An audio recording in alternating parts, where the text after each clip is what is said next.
राजे बोली तो हर ठोक दे हम कार से। झोला भर के प्यार पैलू अपन ससुरार से। 12 दिन के बाद ऐलू मिले अपना यार से। 8 बजे तेल दो 10 बजे रेल दो। हमरो जवानी के तू सस्ता में सेल दो। फेविकॉल के लाशा जैसे सटे द तू प्यार से। भाता राजे बोली तो हर ठोक दे हम कार से। झोला भर के प्यार पैलू अपन ससुरार से। 12 दिन के बाद ऐलू मिले अपना यार से। 8 बजे तेल दो 10 बजे रेल दो।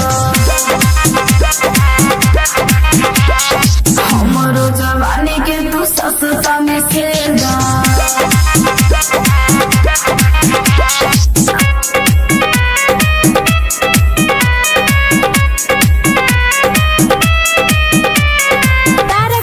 Recording studio Vaishali.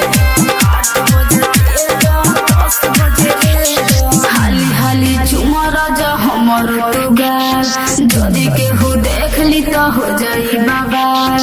कितना हो दिन से तो रहे इंतजार। आज पकड़ैलू ह करे जा तू प्यार। 8 बजे तेल दो 10 बजे रेल दो। हमरो जवानी के तू सस्ता में सेल दो। फेविकॉल के लाशा जैसे सटे द तू प्यार से। भाता राजे बोली तो हर ठोक दे हम कार से। झोला भर के प्यार पैलू अपन ससुरार से।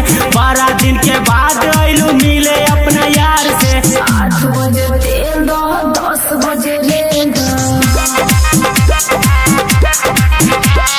हमरो जवानी के तू सस्ता में सेल दो।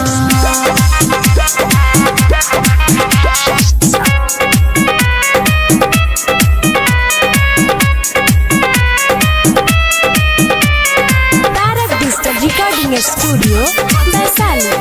8 बजे तेल दो 10 बजे रेल दो। कोरिले वादा मिले जाई बहो। रोज हम उठावा चुमाई बहो। हमरा के बात में फंसा बन हो। पर कसबा के बहिया में आ बन हो। 8 बजे तेल दो 10 बजे रेल दो। हमरो जवानी के तू सस्ता में सेल दो। अरे फेविकॉल के लाशा जैसे सटे द तू प्यार से। भाता राजे बोली तो हर ठोक दे हम कार से। झोला भर के प्यार पैलू अपन ससुरार से। 12 दिन के बाद ऐलू मिले अपना यार से। 8 बजे तेल दो 10 बजे रेल दो। हमरो जवानी के तू सस्ता में सेल दो। तारक डिजिटल रिकॉर्डिंग स्टूडियो वैशाली।